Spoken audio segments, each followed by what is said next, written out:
In the last few lectures, we were deriving the mass conservation equation, and we got the equation of the form partial C by partial T plus the divergence of V times C, where V is the fluid velocity, is minus divergence of J plus the source.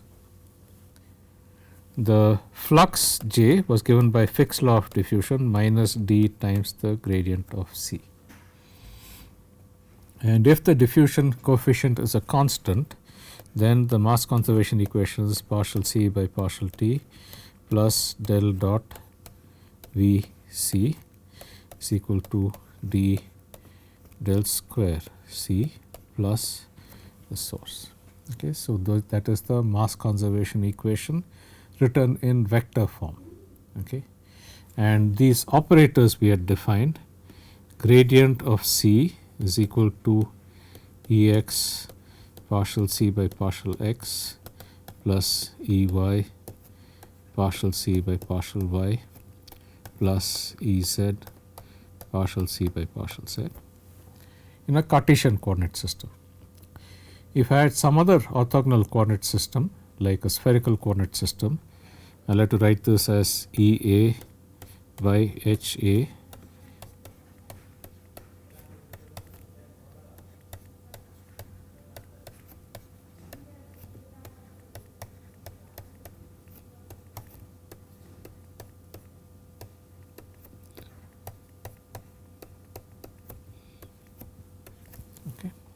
where xa, xb and xc are the coordinates, not necessarily having dimensions of length.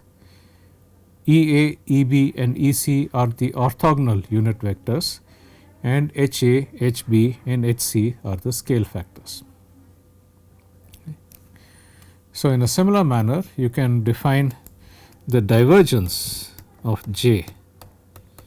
Okay. Divergence of J is a scalar. The gradient of C is a vector because the gradient is a vector. Divergence contains a dot product, so it is a scalar. And in a general coordinate system, this is written as 1 over Ha, Hb, Hc partial of Hb, Hc, Ja by partial Xa plus partial of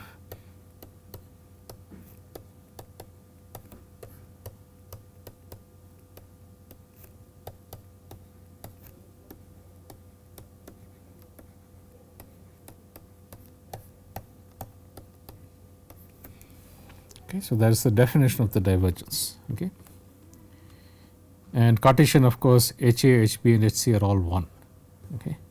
And the Laplacian is defined as del square C is equal to 1 over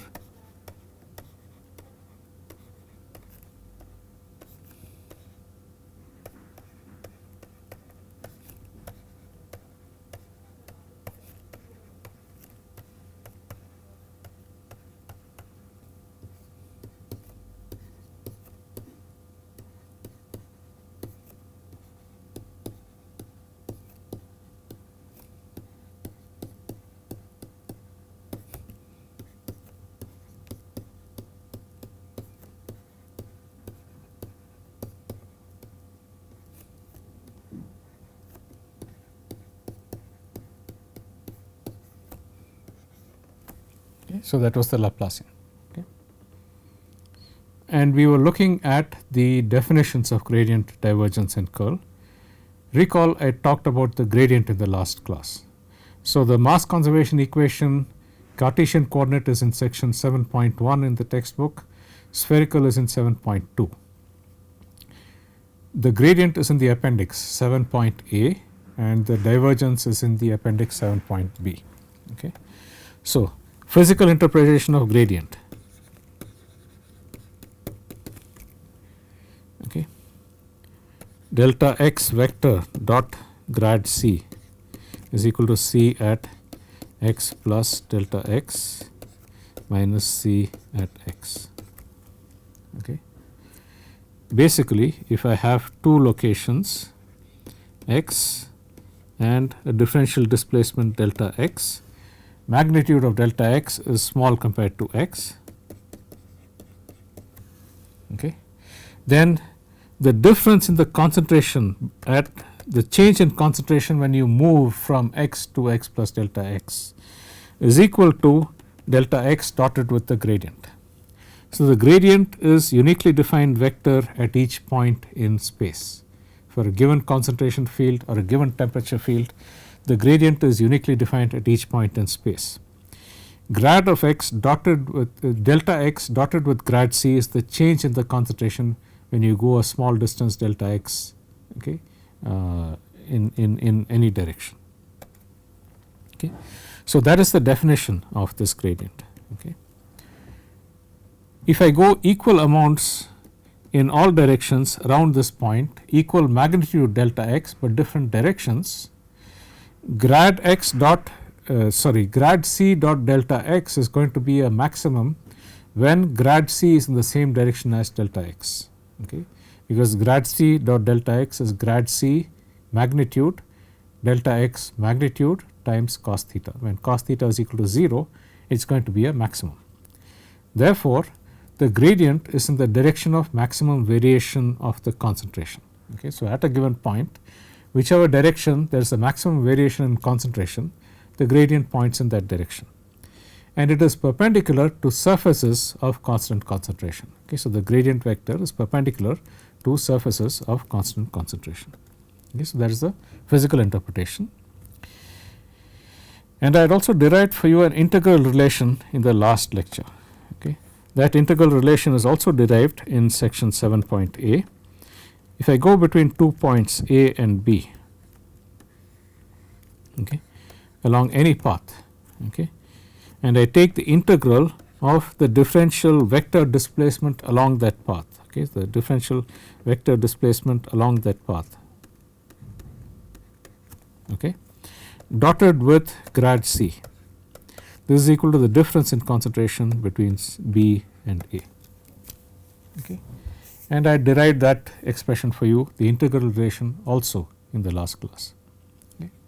So, these vector derivatives are analogous to the simple one dimensional derivative. So, if I have some function of x, okay, how do I derive df by dx is equal to limit as delta x goes to 0 of the change in delta f for a small change in delta x.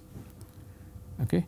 Alternatively, in the limit of delta x goes to 0, delta x times df by dx is equal to delta f. That is the change in f, delta f is a change in f. Okay. So, this is a vector form of that same relation. Okay. This is a vector form of that same relation, and this is the integral, this is the inverse form. Okay. So, what about the other vector operator that we had seen, which is the divergence?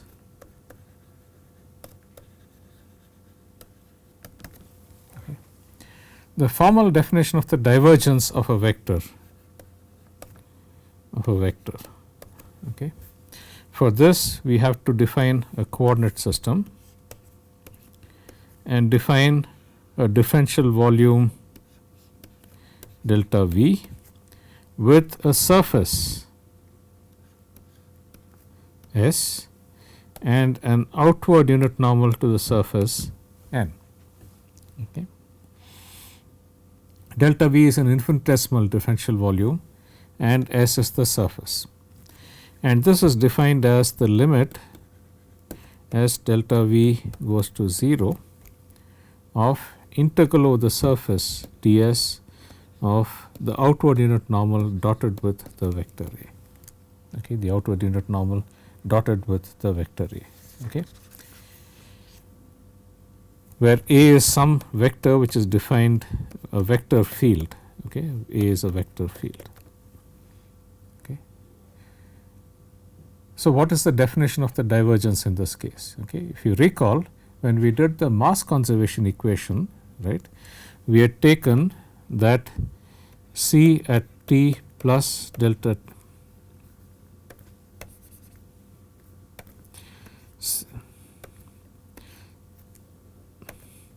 C at x y z t plus delta t minus C at x y z t, okay, divided by delta t, okay, the rate of change of concentration, into the volume delta V. Okay. So, let me not put this there. Okay. This we had written as integrals over the surface of j dotted with n with a negative sign. Okay. You recall that we had defined what is coming in as positive and what is going out as negative. Okay. Coming in implies that it is opposite in direction to the outward unit normal n here, okay, and going out means it is in the same direction. Okay. So, therefore, this was essentially integral over the surface of the volume of j dotted with n, okay, the flux dotted with n. Integral over the surface volume is the total amount going out per unit time. Okay. So, if I multiply this by delta t, I will get the total amount going within the time interval delta t. We are divided throughout by delta t and delta v to get C at x y z t plus delta t minus C at x y z t by delta t is equal to minus 1 by delta v integral ds j dot n. Compare with this definition, you can easily see that this is equal to minus the divergence of j. Okay. I should note here that it was not just j that we had, we also had the convective part. So, I will just write that as well. Okay.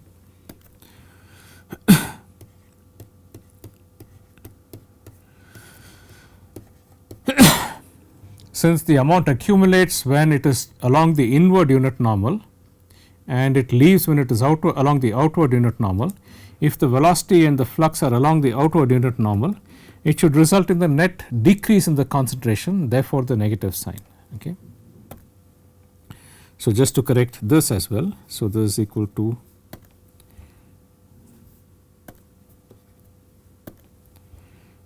C v vector plus j vector dotted with n is equal to minus the divergence of C. Okay. And we got the expressions for the divergence when we did the balance equations. Del dot j is equal to partial jx by partial x plus partial jy by partial y plus partial jz by partial z. Okay. We derived it from basically from this definition. Similarly, for the spherical coordinate system, we had derived it basically from this definition. Okay. So, this is the definition of j. Okay. And what the mass conservation equation means is that if there is flux going out along the outward unit normal, the concentration in that volume has to decrease because mass is leaving. If there is flux coming inward, then the mass has to increase because, okay, in that case del dot j will be negative because the flux is along the inward unit normal. So, the flux dotted with the outward unit normal will be negative, and that negative flux with this negative sign here means that the concentration increases. Okay. So, that is the physical definition. So, divergence is literally divergence. Okay. If you have a field which is going, okay, at a point which is going outward, that is, if I take the difference in concentration, or sorry, the difference in flux between the center and points on the surface. If the flux is going along the outward unit normal, that means it is diverging. Flux is diverging means the concentration is reducing within the differential volume. On the other hand, if it is coming inward, the divergence is negative because it is the flux dotted with the outward unit normal. This is converging. okay, and if it converges, that means that the mass increases within the differential volume. So you can write the concentration equation simply as partial C by partial T using the definition of the divergence as minus the divergence of Vc plus J, plus we had a source term, of course, okay, and then we had manipulated these. Okay. So that is the definition of the divergence, and the same way that I derived the mass conservation equation for you, I can also derive the divergence of V, okay, of J, sorry, is equal to partial Jx by partial x plus partial Jy plus partial y by partial y plus partial Jz by partial z in the Cartesian coordinate system. In curvilinear coordinate system, it is 1 over HA, HB, HC partial of HB, HC, AA by partial XA. Okay.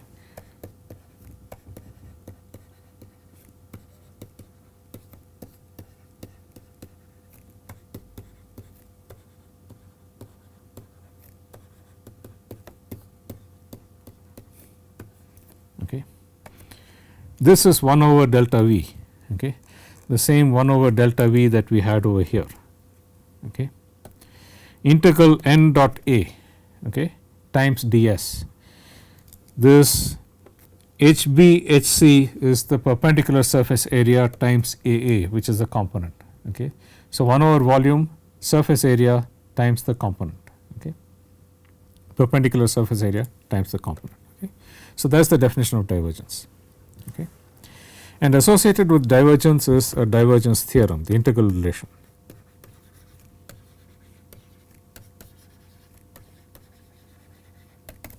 Okay. What that integral relation states is that if I have any macroscopic volume V, okay,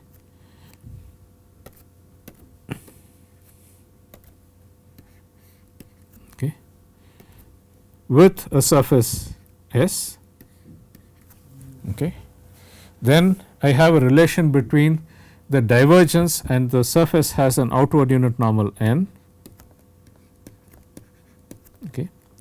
Then I have a relation between the divergence within that volume and the value of the integral of the vector along the surface, which is the integral over the volume of the divergence of any vector A is equal to integral over the surface, okay, ds n dot A. Okay. So that is the integral relation.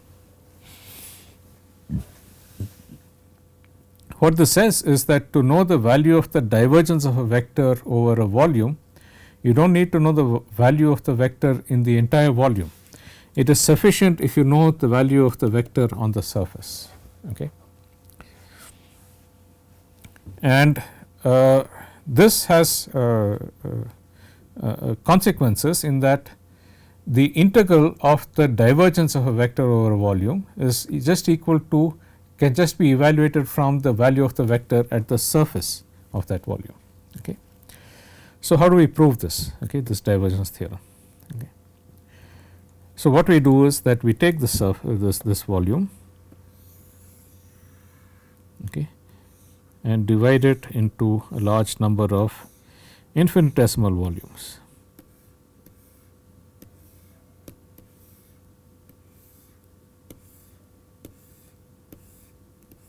Okay.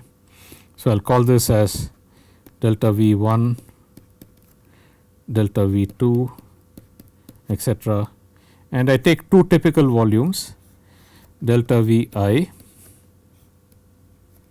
okay, let us say delta Vi and delta Vi plus 1, okay, two typical volumes, delta Vi and delta Vi plus 1. Okay. So this is delta Vi and this is the adjacent volume,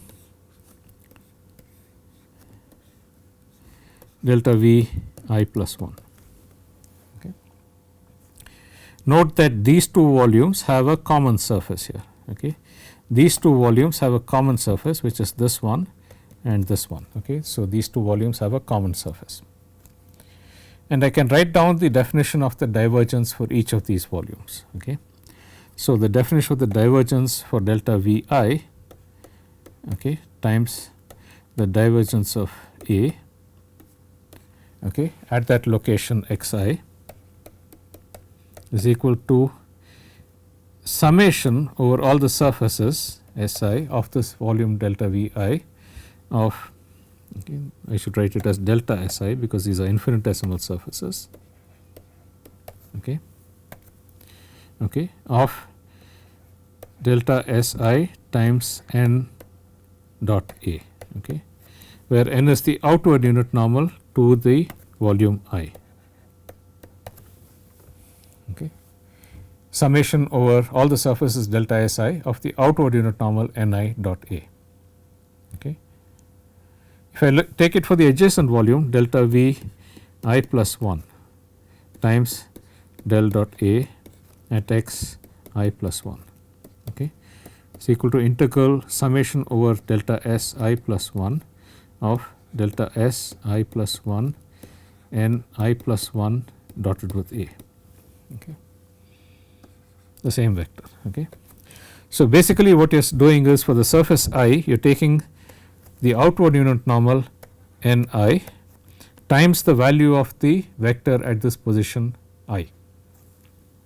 I plus 1, you are taking the outward unit normal to the surface V I plus 1 n I plus 1, okay, times the value of A at that location. Okay. At this common surface, the unit normals are in opposite direction, the outward unit normals are in opposite direction. The value of the vector A is the same at that particular location on that surface. Okay. So, the summation between these two adjacent surfaces sums to 0 because the unit normal is in the opposite direction, the value of the vector is the same. Okay. And this surface integrals will sum to 0 for all surfaces that are internal, that are adjacent between two differential volumes, that bound two adjacent differential volumes. Okay. So, for all surfaces that are internal, these will add to 0. Okay. The only non-zero contribution you have is for surfaces which are outside, which are not adjacent, which are not between two adjacent volumes. Okay. So, this left side, if I sum over all the volumes, I will get integral dV of the divergence of A. Okay. On the right side, the contribution of the surfaces is sums to 0 for all internal volumes, and therefore, the only contribution I will get is from the outer surface.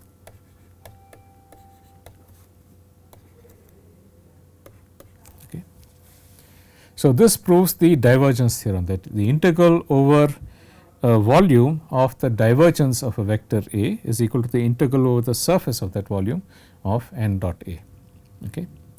And this is precisely what we have used to derive these expressions. Okay.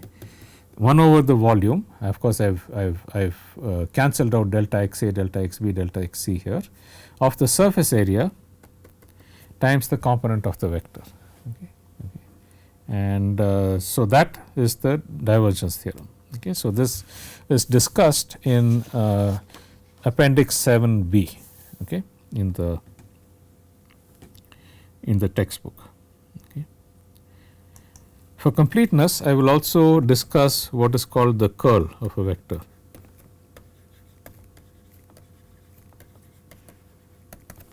Okay. This is often written as del cross A. Okay. The definition of this is limit as delta V goes to 0 of integral ds of n cross A, okay, and I have to divide by volume,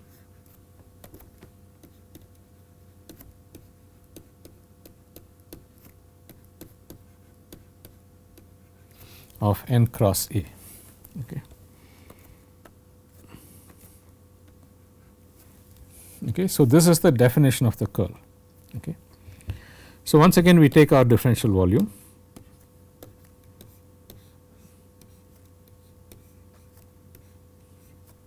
Okay.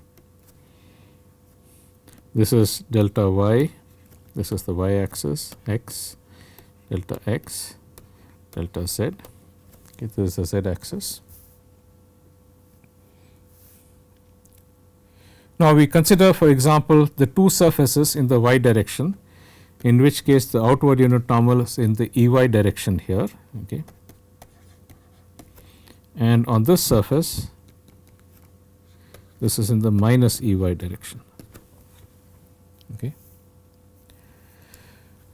So, if I consider the integral ds n cross A for these two surfaces, okay, the surface area is delta x delta z.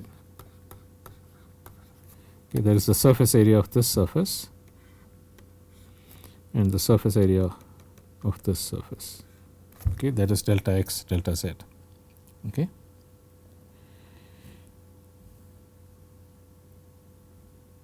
On the left side the unit normal is in the minus EY direction. So, I get minus EY, okay, cross the vector A at x y minus delta y by 2 comma z,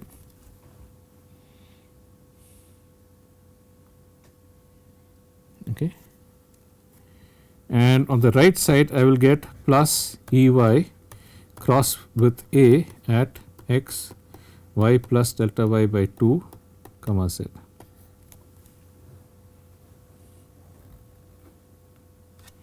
Okay. And note that A is equal to Ax Ex plus Ay Ey plus Az Ez. Okay. So, for these two surfaces I will get integral ds of n cross A is equal to delta x delta z into minus Ey cross Ex is equal to Ez, okay, minus Ey cross Ex is equal to Ez, right. So, if I take minus Ey cross A is equal to Ex Ey Ez minus Ey, so minus 1 0 Ax Ay Az. Okay. So, this is equal to minus Az Ex plus Ax Ez. Okay. So, I will get minus Az Ex plus Ax Ez at x y minus delta y by 2 comma z, okay. And then if I cross Ey with A, I will get the negative of what I just got, which is Az Ex minus Ax Ez at x y plus delta y by 2 comma z.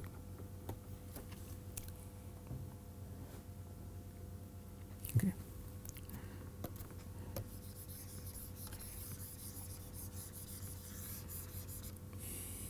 Okay. So, these two contributions will basically give me delta x delta z into, okay,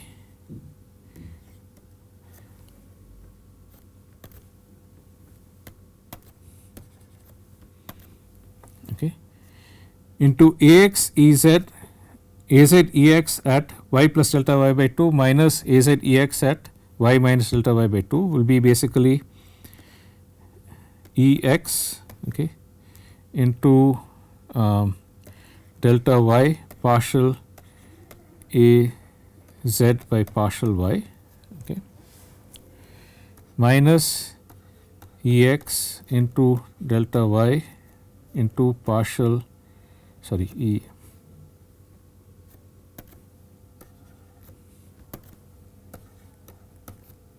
partial A x by partial y,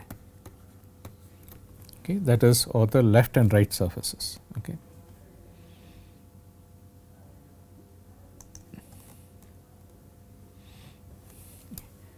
And similarly you can calculate it for all the other surfaces, okay. And then finally I have to take 1 over volume delta x delta y delta z integral ds of n cross A. Okay. And you can see that I have a delta x, delta y, delta z over here. So, these will cancel out. Okay. And basically I am getting Ex partial Az by partial y minus Ez partial Ax by partial y. And if I do it for the other faces, okay, you can do it quite easily for the other faces, the front and back faces and the top and bottom faces. Okay. And finally, if you go through the algebra, what you will basically get is that 1 over delta x, delta y, delta z integral ds n cross A is equal to Ex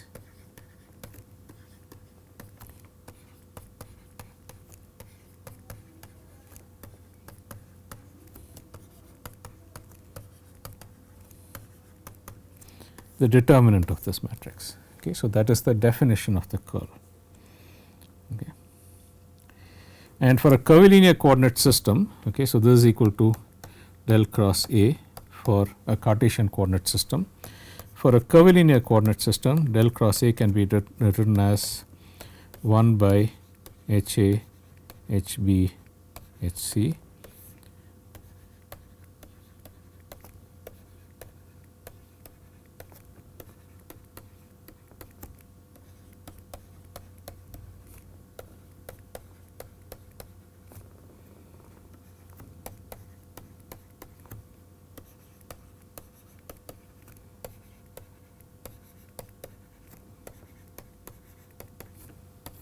the determinant of this. Okay. So, that is the definition of the curl.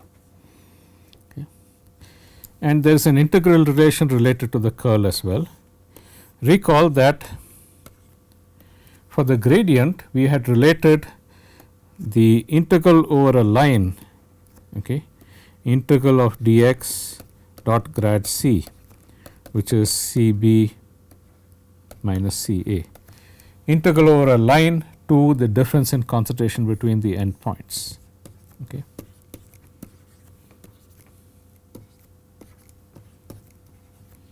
For the divergence, we had related the surface integral to the volume integral. Integral dV del dot A is equal to integral ds n dot A. Okay. The integral relation for the curl relates a volume integral, surface integral to a line integral. Okay. What it basically says is that if I have some surface, okay, this is the surface S with the normal n, and this is the perimeter. Okay.